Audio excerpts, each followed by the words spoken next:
Alrighty, guys, welcome back here to Divergent Gaming Open. My name is Solid Jake, and I'm here with Dreadnought. Yeah, how's it going? The dream, man. The dream. It's the dream. The first time casting together. I've thought about doing this for a very long time. Even back in the day on SMG, I brought it up to you that I wanted to cast. Like a year ago. Yeah, and if you ever wanted to cast, it'd be more than willing. It's actually kind of strange to be here today on this end of it. It's also more strange being the guy asking for draft links and trying to push people to start drafting and stuff, because I hated myself. Like, I was the guy who was like, seriously, I'm just trying to play the video game and be good at it, and these guys just want links and everything on time and stuff. So it's actually kind of it's really weird, my life being on the other side of the spectrum now. So it's kind a of lot awesome, of fun though. Yeah, it is. Of course, guys, if you've never watched Divergent Gaming, you can go to divergentgaming.com, and you can follow them on Twitter at DG_open. What is their official Twitch? Is it Divergent Gaming? Is that or is it Divergent_gaming? Okay, underscore. So that is their Twitch as well, where the stream normally is. So you guys should definitely check all of those out, because they do weekly amateur events here for Heroes, and it's actually pretty darn awesome. Yeah. No, it is. It is awesome. And we do see that we are going to see THC Black is going to move on to NewbFailEm, who's a more than common name here at the Divergent Gaming Amateur Tournament. I do have the draft link ready. I gave it to you, Jake. Yeah, I'm ready to roll. All right, we're ready to roll. I'll let them know that we're ready to move into the, what is this, the best of 8? Or it's a best of 1, excuse me, but the round of 8 here between these teams. NewbFailEm, a returning team, seeded at number 2 in this tournament. I do believe that was not their success last time. I believe it was Resurgence, and I want to say it was Gale Force, but maybe I was a little bit wrong there. Made it to the finals there. So going to be interesting game coming up from THC here. Another reoccurring name. I don't believe I've seen either of these teams make it to the finals though. So it's going to be really awesome. Probably a really good match really between the two here. So. Map banning coming out, Blackheart's Bay. I always love to see that one banned, not only from a viewer or perspective, but a player. Just honestly, the worst map ever made. I am going to refute that. I love watching Blackheart's Bay, and Blackheart by far has the best voice out of all the map announcers. No one comes even close to Blackheart. All I can say that if we're dictating what the best map in the game is off the announcer's voice, we're already making really big mistakes, Jake. Hey, man.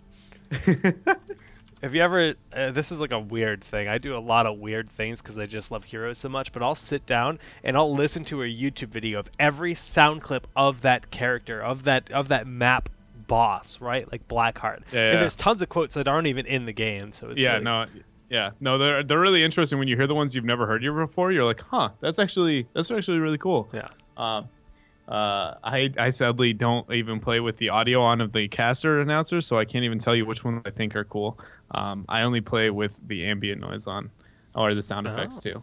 So Battlefield of Eternity going to be banned out. Sky Temple, Cursed Hollow, sadly some of my favorites. Dragonshire as well. So we're going to go on the less common ones. I really hope they ban Tomb of the Spider Queen. Do you want Shrines? I want Shrines. Not only do I dislike Tomb, I just like the idea of seeing Shrines. It's not a map we get to see that often, so... Shrines is actually my favorite map in the game right now. So nice. I'm all for that. I think it's super fun. Ever since they changed the Immortals, changed the objective, bumped it up to 40, it has been really fun. But I will be denied my love of that map because we are going to Tomb of the Spider Queen. And NewbFailEm going to have the first pick, first ban here. What are we going to do? How's the Li Ming going to play out? That's really what this draft is all kind of about. Li Ming, Rhaegar, I think, are the name of the game right now, at least when it comes to these amateur tournaments on this brand new patch. Who's going to be afraid of it? Who's not? Zigara ban, hopefully that goes through. I'd really like that. I'd love that too, because then you're forced to say, what do I ban? Which OP do I ban? Yeah. Oh, I love this. I like this. No, yeah. I think, if anything, it's going to be a Kill Thos ban, depending on how high. So, essentially, THC's Black right now is asking themselves, what do we like more? Like, they aren't going to ban... They either think Li Ming's so broken, no team can have it, and they'll ban that. If they don't think that, they're going to sit there and... Okay, that might be the response. If they don't think that, they're going to question whether or not they think Kill Thos or Rhaegar or Li Ming out of those three, which ones they want the most, right? So they're gonna ban the Li Ming. They're gonna play it safe. Again, I told you I think that we won't see it until later in the tournament, if at all. Kael'thas is gonna be the response. I really want to see a straw. I think Brawl is a must. Thrall Rhaegar, please. Orc boys, please. Thrall Rhaegar is amazing, but actually, a lot of people are saying just because of Illidan's ability to stick to her target and the additional primary target heal that Chain Heal now has, Illidan Rhaegar is like just because of Chain or Lightning Shield alone, Illidan might be back. But the only thing I disagree with when it comes to that is the map.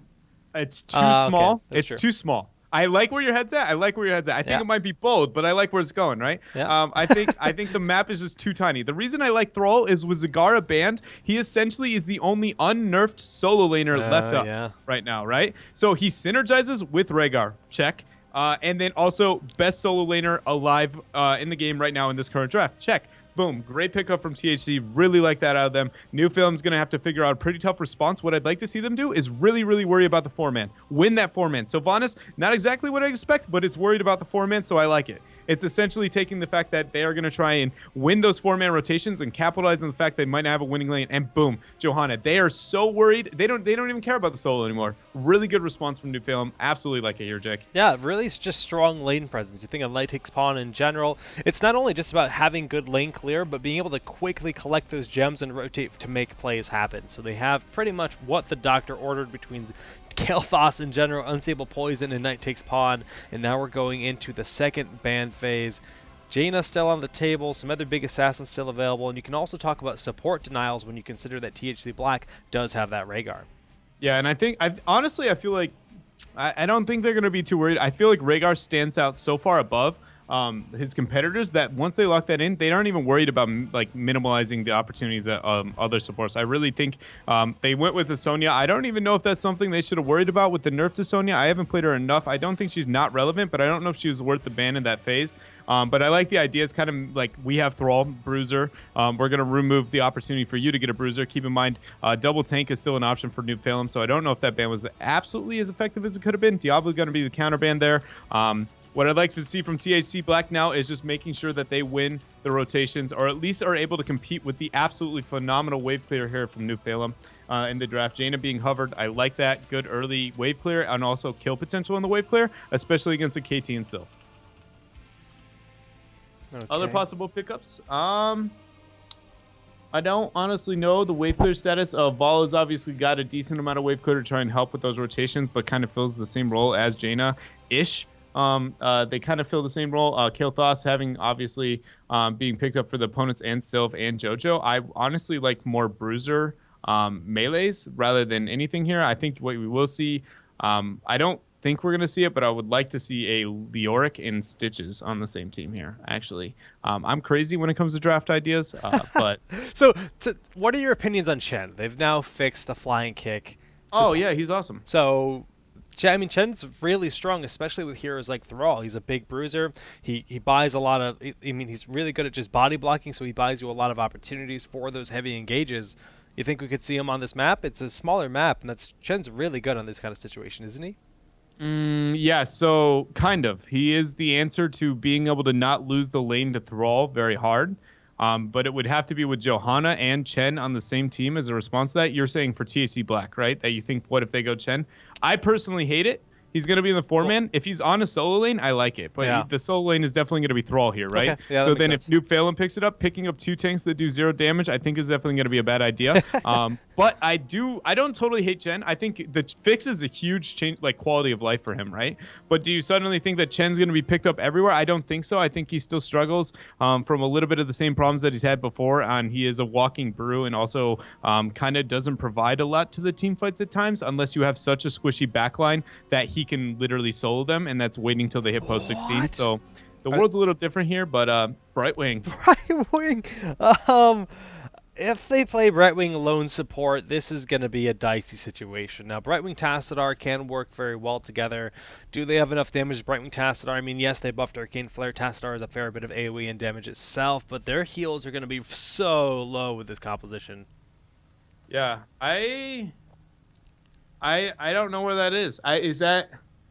It's got to be the response to the ban of, or to the pickup of Thrall and Rank. I don't know why Brightwing is so good in that situation, right? At first, I thought they were going to pair it with a Stitches, so they just wanted hook follow-up, and that's hard amount of CC. But when they lock in the Leoric there, on such a small map. I forgot. I thought right out the gates the Brightwing was like, okay, follow up CC for Stitches, or it's going to be a big map, so you're going to But abuse the even then, global. Malf is better in this situation with That's what Stitches. I'm saying. Yeah, Yeah. that's why I don't understand exactly why it is, because Brightwing's not going to have global Silk advantage, and she's also not going to be kind of that follow up. She isn't a terrible pick by any means. I just don't know if she was the optimal pick. I think it's just going to be their view is we'll be able to stop Thrall from kind of just going in and plowing everybody out of the way. But You know, this reminds me of drafts a year ago when Bloodlust was a thing, and Brightwing was a counter to Bloodlust with Emerald Wind. The game was very different, but that is something that we did see some 12 months ago or so. I mean, that might be what it was picked up for, is a situation. I don't know if I think that's the right answer, even if it is a Tassadar is a Bloodlust safer Rhaegar. option for that. Yeah, I agree. I that's why I'm so torn. Actually, Is like Bloodlust is like you have to go Blink Heal on Brightwing right now. You have to, or you're just not going to stand a chance for the most part in your picks. And then also when it comes to the Bloodlust opportunity, I agree with you. Tassadar is a better answer. So like I said, I don't think it's a bad pick. I just don't know if it was the optimal pick when it comes to their comp. If it was a bigger map, I'd understand a lot more. But being such a small map, the value she's going to gain, it's going to be questionable. So, you know, another interesting fact is the fact that Falstad went uncontested. I mean, even if it's Tomb, Gust is such a good heroic. Like, no, absolutely. It's just impressive to see him go. I think that comes untouched. down to NewbFailEm very much knew that they wanted to concentrate on a JoJo Leoric 4-man, and I think their draft shows that.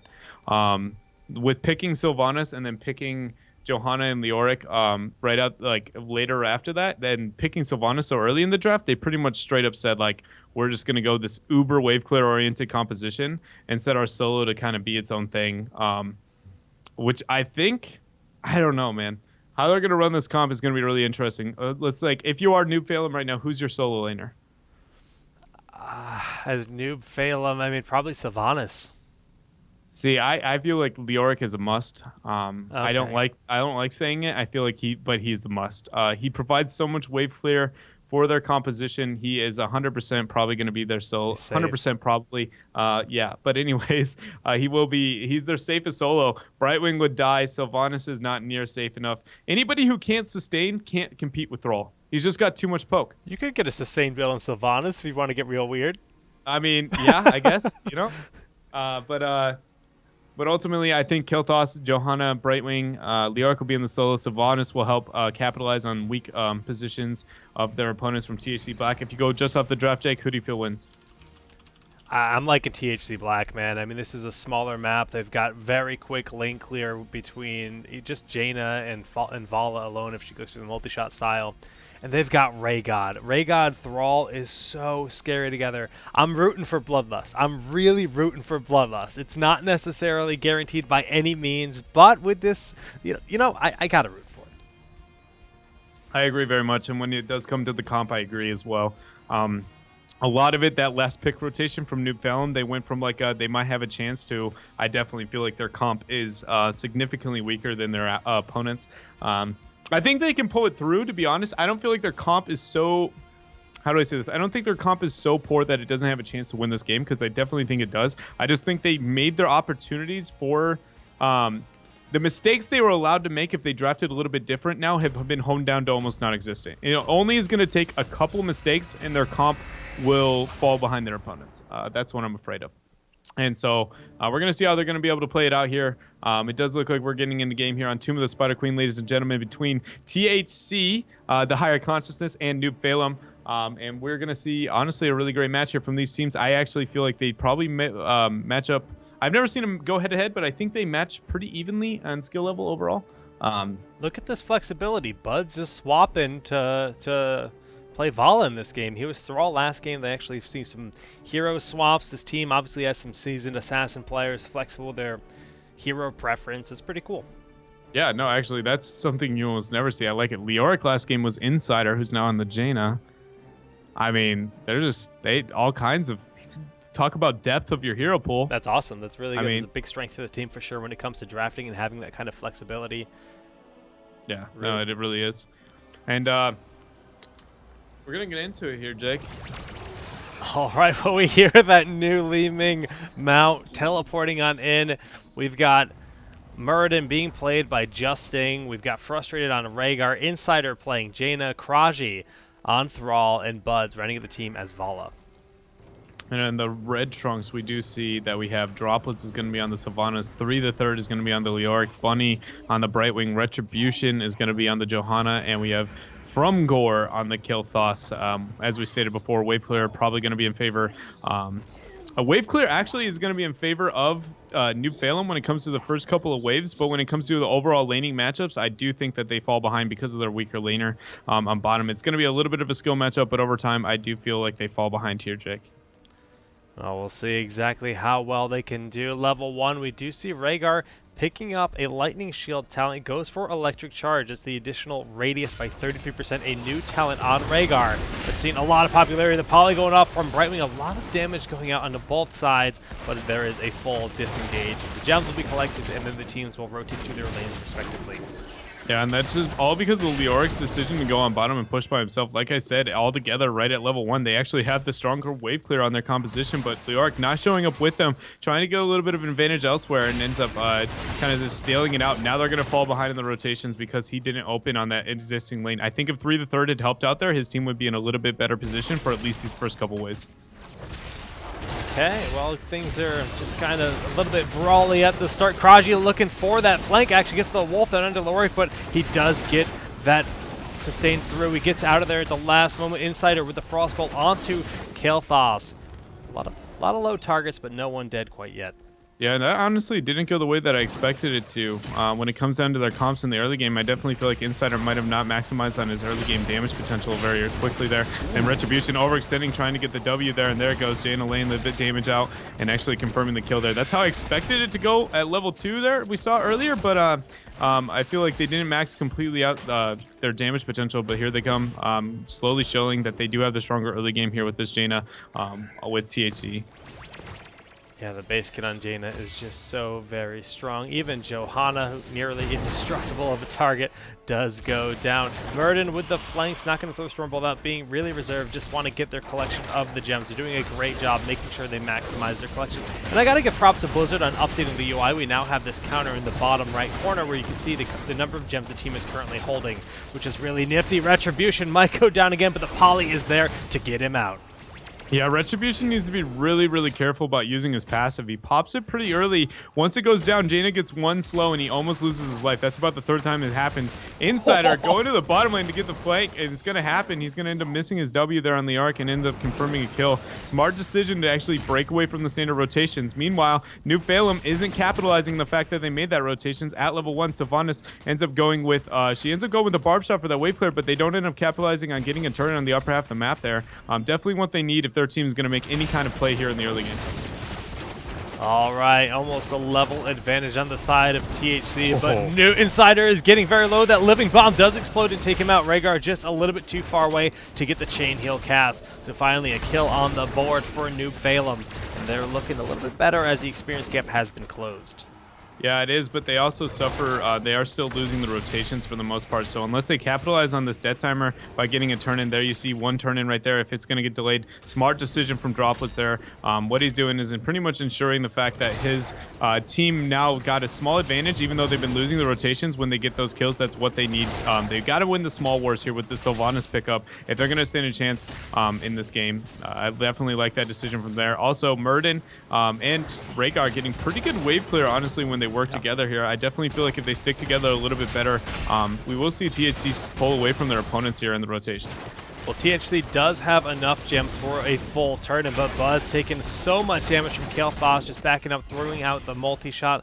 Thrall has been holding his own here in the bottom versus Leoric, but I got to give it to 3 to 30. He's been doing a pretty good job overall in maintaining this lane versus Thrall. Yeah, no, Krahi has definitely gotten really hyphy and kind of in the bottom lane. Not sitting back and using his poke, I think, as well as he possibly could be, but he is going to try and turn in here. Leoric's going to delay as best he can. No W on Leoric. He is a kill potential now. And that's going to be a free turn in. Maybe. Droplets is super low, though, here on the top part of the map. We do see the turn-in does go down in the bottom lane in favor of THC. The disengage is there. Sylvanas living on, but the Web Weavers are now a massive threat, and level 7 is just around the corner for both teams, really. Yeah, and that's a 3-man back here for NewbFailEm. That's going to be really hard for them to come back here. That's going to get good positioning on the middle seedling. They're pushing out right away. 4-man rotation to the upper half. I love this decision from them. Getting a lot of value. They're all going to commit to mid while they split up their objective. Interesting. They go on bottom to try and get the gank here. The least pushed lane. 3 the third going the wrong route. Not going to be able to make it through the gank here. Yeah, and that's the power of Jaina there, that early game slow. Not only does she have a large amount of damage in the early game, well, her biggest kill potential, the reason why Jaina is so scary in the early game comparative to other people like Li Ming or Kael'thas, I guess Li Ming might be a bold statement, but comparative to Kael'thas at least, is that she provides that constant soft CC slow. Yeah, all right. Well, the Web Weavers middle one was cleaned up. Bottom is starting to siege up pretty heavily. Sylvanas cleans up that top lane on her own, and she is getting some nice soak to help mitigate this experience deficit that we see on the side of NewbFailEm.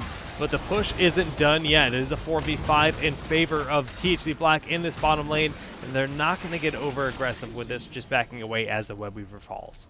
And keep in mind, so we did see that they did get a turn in this map. Drop was getting a little bit of risky, going to E over the wall there, barely make it out. So what I wanted to try and cover up on is we did see that THC Black was the team to actually get the first turn in. And usually that dictates the pace of this map. For the most part, really good job there, Bunny, providing vision with that level 7 talent. Try and zone. They are a level down, keep in mind. If they get this turn in a little bit too much longer, their opponents, oh my goodness, Krahi going to go down there with the overextension. That is exactly what they need to come back here in this game. That was really well done. Insider possibly overextending as well here, Jake.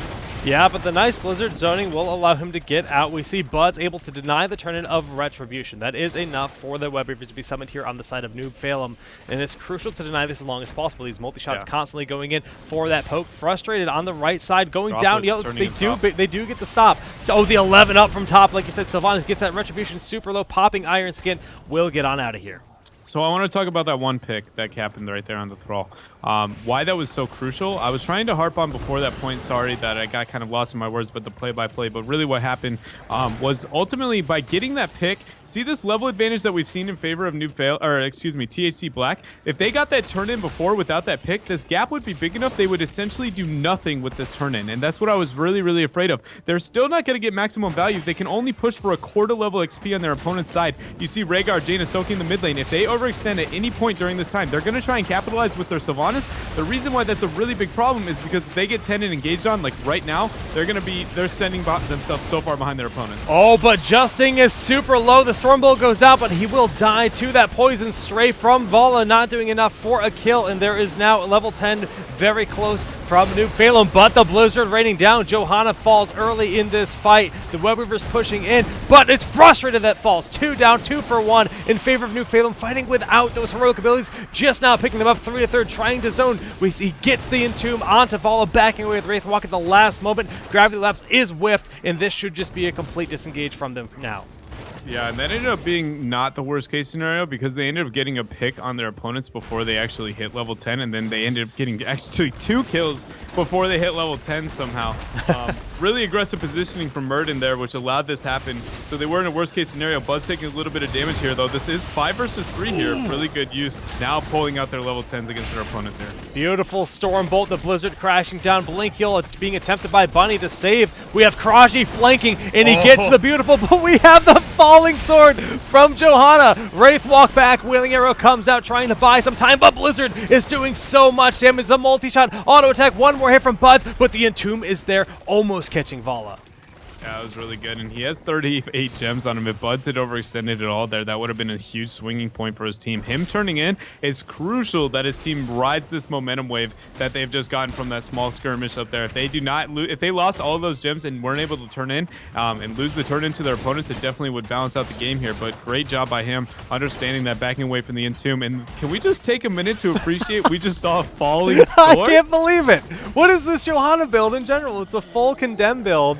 Honestly, that's not that crazy. Sword? That's kind of an Asian strategy. Not Falling Sword, but everything else is not that crazy. Keep in mind, the movement speed gained from Condemn does not affect Falling Sword. Even though it says that it takes away the movement speed slow that I gave you before, it doesn't add movement speed buffs. Sad day for me. I tested out day 1. I was so excited for that change. Bud's getting caught out from the Alert. The Alert consuming. He's going to be Ripperoni and Pepperoni. I'm going to be falling down right away here. Pizza.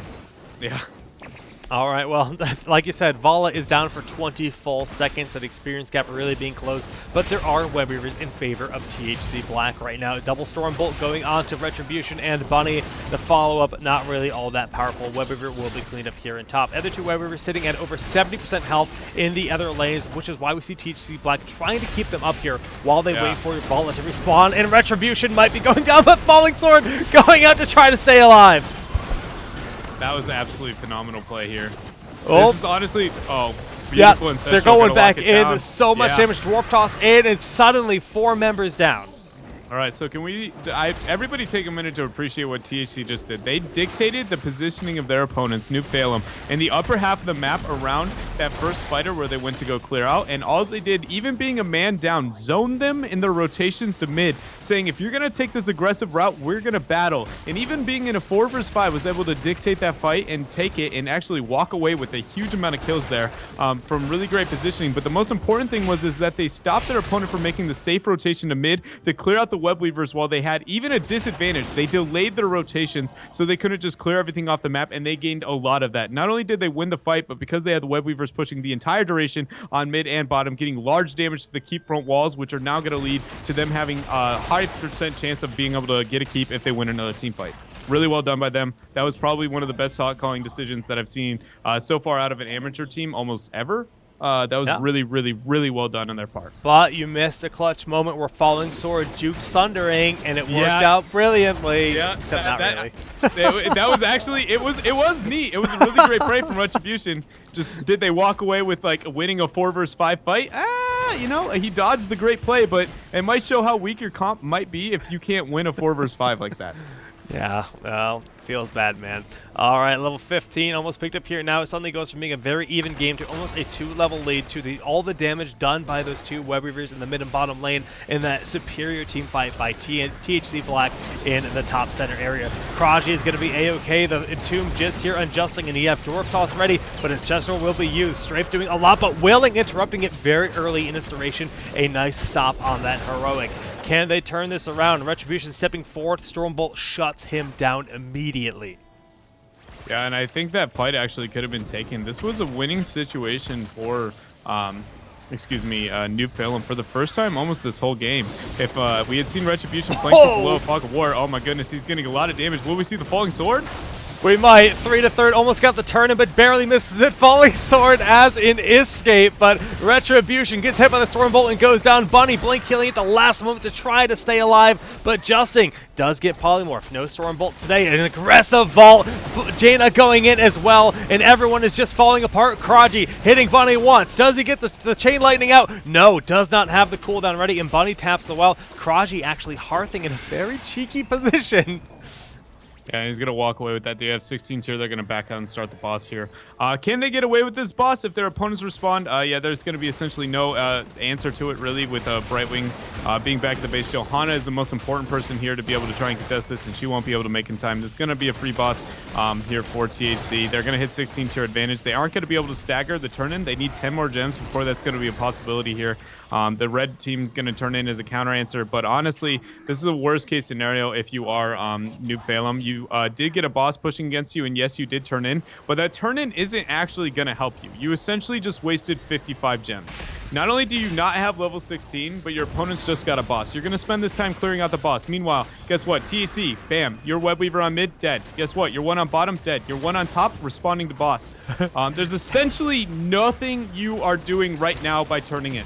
They just wasted all their coins and now have no opportunity to actually make a comeback in this game, even though they're 2 levels behind. So, yeah, like you said, they spent all their coins for this. They don't have level 16, but the real big scary problem is Rising Storm. And if anyone hasn't seen this talent, this is the first time I've got to cast the new Rhaegar. It is absolutely devastatingly powerful, the amount of damage you can do if a hero sticks on you. So you think about Muradin, you think about Thrall charging into battle. They're still going to be taking big chunks of damage from that lightning shield that Rhaegar provides them. And this is actually the new changes coming into play here. We see THC backing out against the Sylvanas with their push because they can't take that keep for free. Or they're playing the safe route, which they shouldn't be with that Web Weaver and Sylvanas. Look, they're going to lose this keep already, so they should have traded 1 for 1 here. Oh, huge Thunder coming out. here, Jake. Oh my god. Oh, yeah, they get the Sundering, but the keep falls. Bunny, not quite enough. We actually do see that falling sword pop them up long enough for Bunny to get away, but Justin, Gravity Labs connecting on him. Stormbolt goes out. Leoric falls on the backside, and it's just Kael'thas remaining, and there is no place like home because his home is the grave. Now, they don't have an actual kill potential except for a turn-in here, which is going to essentially be a double to triple keep. Most likely in this situation, bottom no longer has a front wall at all, and it's pushed in. That'll be get a keep on bottom. If it's left uncontested, mid as well. Top is the only lane that's threatened, and they're automatically going to take their knights here. Not focus on getting the turn-in. There it is, locking the turn-in on bottom. Sorry, I missed that Murden rotation. So, knights pushing on mid and on bottom. I'd really like to see them push on bottom to ensure the fact that they get the keep there and then rotate to the rest of the spots on the map. Murden clearing on top, really smart. You want all the web weavers to be sitting together. If more of the team had cleared the web weaver on top, they essentially could get a triple keep play here. If they got 2 to 3 kills, they would actually have lethal, and that still might be the case, but they need to get the kills timed with the keep here if they're going to stand a chance to end the game here. Okay, well, the web weavers have been summoned. They're all relatively far forward. Just that top lane, which does have catapults against it, that won't be up in the front line all too quickly. 2-level lead in entirety for THC Black right now, and they're just playing very carefully. They're not looking to overcommit to any of these lanes, and their mid web weaver gets blown up, you know, with rather ease. Yeah, and it's largely because they ended up half splitting their team. Look at Vala on bottom the entire time, trying to help that web weaver. They're definitely split here, showing that they don't understand what they feel like the best decision was there. The top one pushing in slowly but surely here. Vala trying to help the bottom one push in, but they end up going from a situation where they could have ensured one keep to actually losing XP in the tri-lanes here and not getting a single even keep front wall, really. They didn't even get a turret on top. So worst case scenario for the turn-in, huge entomb here, Jake. Huge Entomb going down onto Thrall. Falling Sword going in. Kraji with Sundering, but it's not enough. Johanna in the front line is actually doing a lot of disruption. Murden trying to dwarf toss to safety, but Brightwing cannot get that phase shift in. We see the Ancestral going off in the Cider to keep him up. Justing peeling for the team in the multi-shot zone. They can turn on this, and Blizzard doing critical damage, taking out Leoric. Droplets is going to fall like a drop in a lake, and it's going to be Frumgar popping that Arcane Barrier, but I don't know if he can get out of this. The Frostbolt does connect. We have Justing stepping forward, and the Feral Lunge for some massive damage. 4-4-1. And THC Black, their decision-making of not understanding how to approach that keep situation, now biting them in the butt. That would have been GG had they taken a structure keep beforehand. They aren't able to do it here. They are going to back out, take the keeps here. Boss is not going to be up for 52 seconds. They almost have enough gems for a turn-in. Their opponents now being wiped have none. They have level 20. All they're going to do here, honestly, I feel like with the level 20 advantage here, they don't need to rush the game at all. The most safe play THC can make here at any point is they're going to wait it out. They're going to turn in. They're going to start the boss. They're going to take the boss, stack it with the web weavers, and proceed to take the fight against the core. Web weaver, boss, and level 20 advantage over their opponents. That's only because they have such a big lead here are they able to walk away with that, Jake. But until then, the smartest decision here is just not take any fight, not take any risk that they don't have to.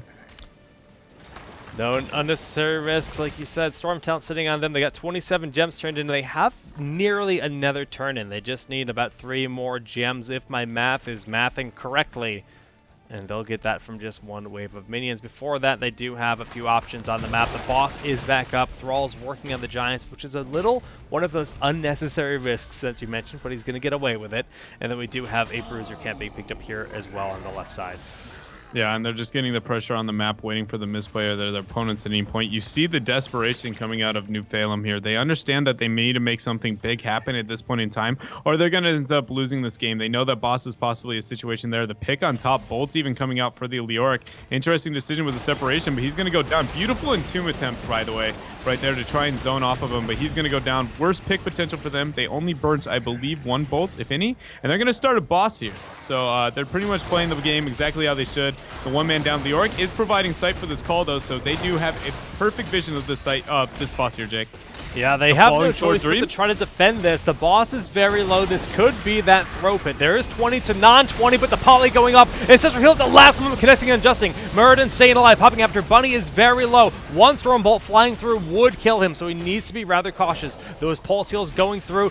We have a falling sword used for the retreat in Leoric overall the Wraith Walk, but the beautiful Dwarf Toss in to block him, and Leoric will go down once again. The boss was picked up successfully here in the top lane. Yeah, and that was honestly, that was really rough. The Leoric ended up spawning behind his opponents to where even when he E'd, he wasn't able to get away there, ensuring the fact that he would die once again. Not able to slow anything. Barb shot coming in play here to try and disable it, but as long as they force the engage, keep in mind these Web Weavers aren't going to be stacked with it yet, but even if they don't win the game off this boss, the Web Weaver might be enough here. Bud's overextending possibly a little bit here. Retribution doesn't have that 20, and the Sunder's going to come out.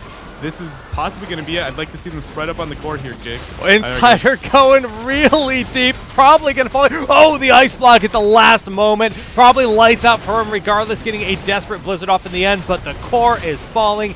THC Black gonna take their game in the second round of this tournament and advance on up to, I believe, what is the semifinals.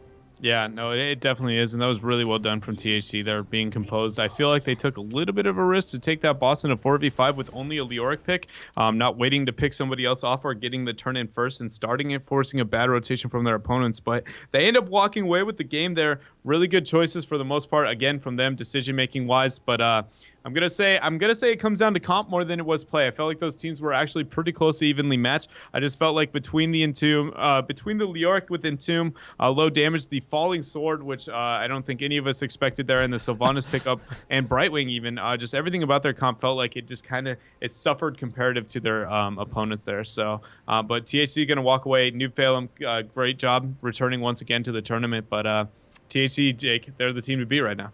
Seems that way, man. The Brightwing pick didn't look as bad as I thought it would. Honestly, Yeah. he was getting away with a lot, and it worked decently, but definitely some interesting things, some room for improvement for sure with the drafting, just because of the unorthodox picks. But it was a very fun style. Like as much as we like to knock on Falling Sword, it has seen the changes where it's no longer you don't receive that movement speed reduction as you're trying to angle it in the air, and it looked pretty cool. And some of those risky movements where Johanna was getting out of a lot of situations where she would have died, it was pretty fun to watch because it's a rather short cooldown, something like 50 seconds, is it? It's the exact, I think it's 60 is what I would say. It's the exact same as Blessed Shield. It's no different than that, which is why it's surprising to see, because it's essentially a bad Blessed Shield.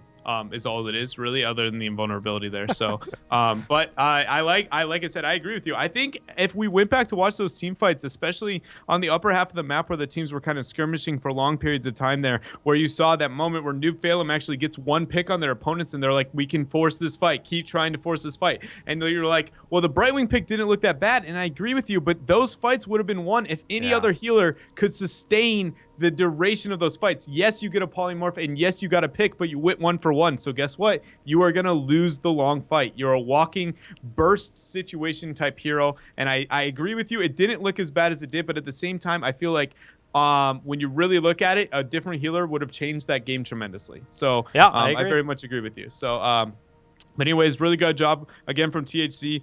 They played a really smart game. Other than that one decision making where they got a turn in, their opponents get a turn in, waste it, and then they proceed to turn in at an effective time and then waste it as well. That was really interesting to see play out there. I definitely hope they trim up the fat a little bit on that shot calling decision making there into the next game, because they're going to need it if they're going to make it to the finals.